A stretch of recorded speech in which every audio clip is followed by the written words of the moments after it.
It's frustrating, isn't it? You work hard, you try to be kind, yet it feels like people just don't give you the respect you deserve. It's like you're delivering an Oscar-worthy performance, but the audience doesn't even bother to clap. Don't worry, you're not alone. And here's the good news. Respect isn't something you have to beg for, and it's not reserved for the ultra-talented or famous. It's entirely within your reach. Today, we're diving into 7 simple yet incredibly effective ways to earn respect from almost anyone. No superpowers required, no need to transform yourself into a perfect version of who you think you should be. Just a few small, impactful changes rooted in the timeless wisdom of Stoic philosophy, and you'll command the attention and respect you've always deserved. Get ready to uncover the secrets to building confidence, leaving a lasting impression, and earning the admiration of those around you. These aren't just cool tips. They're the foundation for unlocking the most powerful version of yourself. Ready to get started? Let's do this. Number 1, being calm in situations where most people would show fear. I still remember a time when I, along with a few colleagues, was tasked with presenting a major project to the company's senior leadership team. It was a high-stakes presentation, and we all knew that even a small mistake could jeopardize everything. During the presentation, as one of my colleagues was speaking, the projector suddenly stopped working. No slides, no visuals, just a tense room full of people staring at him, expecting a disaster. He began to falter, beads of sweat forming on his forehead. That was the moment I knew I had to step in and remain calm. I walked up, looked the leadership team straight in the eyes with confidence and said, "Ladies and gentlemen, sometimes technology decides not to cooperate. But the real story lies here, where we can share it with you directly and authentically." I then proceeded to present the content based on memory, refusing to let the technical issue derail the flow. The result? Not only did the presentation go smoothly, but afterward, the leadership team complimented me on my composure and adaptability. I'm not sharing this story to brag, but to highlight the power of staying calm when everyone else is losing control. Stoicism teaches us that while we can't control external circumstances, we can always control how we respond to them. When you maintain composure in situations where others are panicking or distracted, you instantly stand out. This not only earns respect, but also showcases a natural sense of leadership. The lesson here is simple yet powerful. Practice calmness as a core skill. When faced with pressure, ask yourself, can I control this? If not, what can I do right now to regain control over the situation? Don't let others' fears become your own. And when you stay calm in the face of adversity, you not only master the moment, but also earn the respect of everyone around you. Number 2, holds eye contact, especially during conflict. Maintaining eye contact during a conflict isn't just an act of confidence, it's a silent message. I know where I stand, and I'm not afraid. I remember a family gathering where tensions flared when a notoriously hot-tempered relative began loudly criticizing my decision to skip a family event. The air was thick with discomfort, and everyone around avoided his gaze, as if afraid they'd become his next target. But I chose a different path. Instead of looking away or trying to deflect, I held his gaze, calm, steady, and unflinching. I didn't react with anger or defiance. I simply maintained eye contact, signaling that I was listening and not intimidated. Remarkably, this simple act diffused the situation. His tone softened, his words slowed, and the conversation eventually shifted from blame to finding solutions. That moment taught me a profound lesson. Control over your emotions starts with controlling how you respond, even in the tensest moments. Eye contact is a powerful tool for communication without words. It conveys calmness, asserts your stance, and earns respect, all without shouting or arguing. In everyday situations, this might look like a friend blaming you for not replying to their texts on time, or a difficult neighbor complaining about something trivial. Try maintaining calm eye contact in these moments. Don't avoid it, and don't look away. Instead, meet their gaze with respect and steadiness. The takeaway here is simple. Mastering the art of holding eye contact, even during criticism or anger, earns you respect. It's not about winning an argument, but about preserving your composure and dignity. When you do this, you don't just gain respect. You take control of the situation with grace. Number 3, doesn't let other people dictate where your attention goes. When I was younger, I often let my attention be dictated by others. I remember one time during a team meeting when a teammate angrily blamed me in front of everyone for a mistake I didn't even make. At that moment, I felt insulted and wanted to respond immediately, but the more I reacted, the more chaotic the situation became. I realized that my reaction wasn't solving anything. It was just making me lose my calm and focus.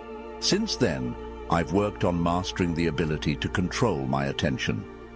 One of the greatest lessons I've learned is not to let others decide my emotions for me. Let me share a recent story. During a tense company discussion, a colleague harshly criticized my idea. Instead of feeling attacked, I calmly looked at them. I didn't react impulsively or rush to defend myself. I simply said, "I understand how you feel. Let's find the best way forward." At that moment, all eyes turned to me, not because of what I said, but because I didn't let their anger pull me down. That composure calmed the tension and allowed me to steer the conversation. I've realized that maintaining composure and actively controlling where your attention goes is a powerful skill. People who are mentally independent, who don't let their emotions or external pressures dictate them, always command deep respect from others. From moments like this, I've learned that controlling your focus not only shields you from negativity, but also positions you as a leader, even in the toughest situations. I want to emphasize something. Staying focused and calm doesn't happen overnight. It takes practice. Every day, ask yourself, is this really worth my energy? Does it deserve my attention? If not, let it go. Instead, focus on what truly matters, things you can control and relationships that foster positivity. Ultimately, the lesson I want to share is this. The respect you earn doesn't come from what you say or do, but from how you maintain your composure and control yourself in challenging moments. Never let anyone else dictate your emotions or where your attention goes. Take charge of it, and you'll take charge of your life. 4. To be honest even when it goes against your best interests. Honesty, especially when it goes against your best interests, is one of the most telling measures of character. As someone who practices Stoic philosophy, I've learned that truthfulness isn't just a virtue. It's the foundation of respect and trust. Let me share a story to illustrate this. Once I went on a camping trip with some friends in the mountains. We divided responsibilities, and I was tasked with bringing the portable gas stove. But, caught up in the chaos of preparation, I completely forgot it. It wasn't until we were at the campsite, night falling and temperatures dropping, that the absence of the stove became painfully clear.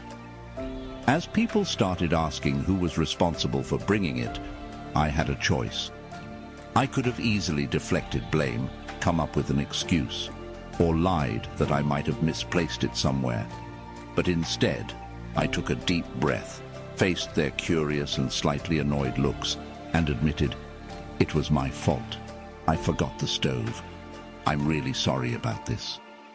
To my surprise, instead of harsh criticism, the group seemed to relax. One friend even laughed and said, "Well, at least you're honest about it." Together, we figured out an alternative, gathering firewood and cooking over an open flame. What could have been a disaster turned into a memorable evening, filled with improvisation and laughter. My honesty not only salvaged the situation, but strengthened our bond. This taught me that honesty isn't always easy, especially when it means admitting fault. Yet those moments define us.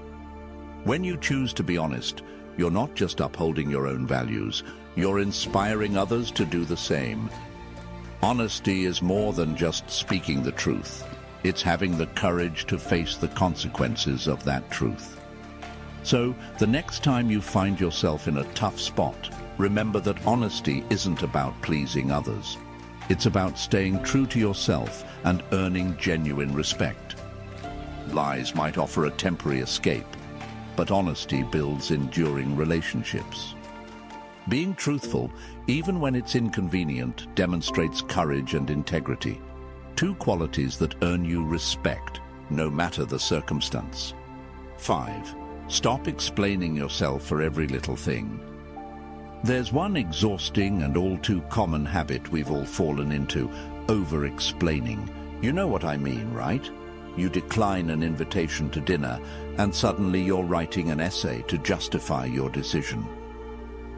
I can't come because I have to finish some work, take care of my plants, and then take my dog to the vet. But here's the reality. What you're really communicating is, I'm not confident in my decision, so I need you to validate it for me. And guess what? People can sense that immediately. Let me share a moment when I learned this lesson the hard way. A friend asked me to join him at a gathering, and I was absolutely drained after a long week. All I wanted was a quiet evening at home. But instead of simply saying, "I don't want to go," I started this ridiculous chain of excuses. "Oh, I need to do laundry, prep for tomorrow and check some important emails." My friend chuckled and said, "Dude, you can just say you don't feel like going." And he was right. All those explanations only made me look uncertain and insecure. The hard truth is that you don't owe anyone an explanation for every decision you make. Saying no or choosing something doesn't need to be defended as if you're on trial. When you own your choices confidently without seeking approval, people respect you more. Not because you're being rude, but because you show that you understand your value and boundaries. I get it, though. We over-explain because we're afraid of being misunderstood or rejected. We worry that without a long-winded justification, people will think we're selfish or ungrateful. But let me offer this perspective. If someone needs a TED Talk-length explanation to accept your boundaries, that's their issue, not yours. Next time you feel the urge to explain yourself, try this instead. "Thanks for thinking of me, but I can't." Simple, clear, no reasons attached. At first it might feel a little awkward, but trust me, the respect you'll gain from others and from yourself will be worth it. More importantly, you're setting a standard. Your life doesn't need anyone else's approval. And really, let's be honest, most people don't even listen to lengthy explanations anyway. They're just waiting for you to finish so they can reply. Save your breath and your self-esteem. 6.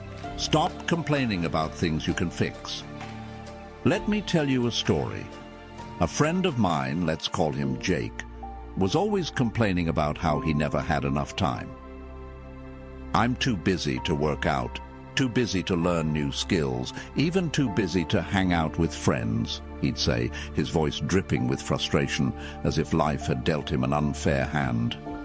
At first I sympathized. Everyone feels overwhelmed sometimes, right? But then I noticed something.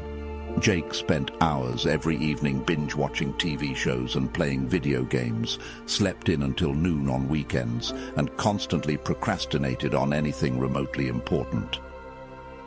One day, after hearing Jake complain for the millionth time that week, I said bluntly, "Jake, your problem isn't time. It's how you prioritize it." This story isn't to throw Jake under the bus, but to highlight that complaining is often a way to dodge responsibility. When you constantly complain, you're not just wasting time, you're drowning yourself in a sense of helplessness. This doesn't just chip away at your self-esteem, it makes others lose respect for you. Think about it. Do you respect someone who complains all the time but never takes action to change? The answer, almost always, is no. Stoicism teaches us that respect isn't earned by what we say. It's earned by what we do. Focus on what you can do to change a situation instead of wasting energy on complaints. For example, if you're complaining about not having time to exercise, start with just 10 minutes a day. If you're unhappy with your job, dedicate some time to searching for new opportunities or learning new skills to improve your prospects. These small but concrete actions not only help you improve your life but also build respect from yourself and from those around you. But what about things you truly can't change? Pause, take a deep breath, and accept that some things are out of your control. Instead of fixating on the unchangeable, focus on the aspects you can improve, no matter how small. For instance, if you're dealing with a challenging situation at work that you can't fix, try adjusting your attitude or honing skills to navigate it more effectively. Ultimately, remember this: complaining is easy, but action is powerful. When you choose action over whining, you send a strong message: I'm in charge of my life. And it's that sense of ownership that earns genuine respect from others. Try it. Instead of complaining, take action. You'll be surprised at how it not only transforms your life, but also changes the way people see you. 7. Be the first to clap, celebrate, or cheer someone on. Let's be honest. When was the last time you truly celebrated someone else's success? Were you the first to clap, or did you just sit there silently, thinking you didn't owe them anything? If it's the latter, we need to have a serious talk. Celebrating others isn't just about making them feel recognized. It's a reflection of your own maturity, confidence, and character. But why do so many people struggle with this? Let's cut to the chase. Jealousy is real. Let's face it. Jealousy whispers in your ear, if they succeed, I lose. But here's the truth. Life isn't a zero-sum game. Someone else's success doesn't diminish your opportunities. In fact, it can be a source of inspiration, a reminder that success is achievable. However, if you choose bitterness or silence, people will notice. And let's be clear, staying silent doesn't make you look cool or powerful. It makes you look small and insecure. Back in college, I had a friend who won a big scholarship I had also applied for. At first, I felt resentful. I didn't want to congratulate them. But then I thought to myself, what kind of friend would I be if I couldn't celebrate with them? So I swallowed my pride, walked over and said, you deserve this. I'm genuinely happy for you. Surprisingly, that simple act didn't just strengthen our friendship. It also made me feel lighter. A year later, that same friend helped me land another incredible opportunity. It wasn't just karma, it was respect. When you're the first to cheer for someone else, you show that you're confident and generous enough to lift others up. And let's not sugarcoat it. It's not always easy. Sometimes seeing someone else achieve what you want stings. But remember, bitterness won't make you feel better. It only wastes your energy. Celebrating others isn't just about them. It's about reminding yourself that someone else's success doesn't take away from your own. Next time a coworker gets promoted, a friend achieves their goal, or someone shares a small victory, be the first to clap. Say, "That's amazing. I'm so happy for you." Not only will it brighten their day, but it will also make you stand out. If you feel jealousy creeping in, take it as a signal to reflect and ask yourself, why does their success bother me? More often than not, the answer lies in your own insecurities. Ultimately, cheering for others is a sign of confidence and emotional intelligence. It earns you not just respect from others, but also pride in yourself. Remember, when your moment comes, you'll want a crowd cheering you on. And the best way to build that crowd is to start clapping for others right now. If you've made it to the end of this video, I want you to be proud of yourself. Hit the like button and share this content with someone who needs to hear it. And in the comments, if you have your own secrets for mastering conversations and setting expectations, share them with me. I'm always eager to learn from you. I'll see you in the next video. Keep showing up, keep speaking your truth, and most importantly, keep being the best version of yourself. Stay positive, and I'll catch you soon. Peace. If you are new here, please like the video and subscribe. Statistics show that only 15% of my audience is subscribed to the channel. So if this content has helped you in any way, I ask you to subscribe and hit the notification bell.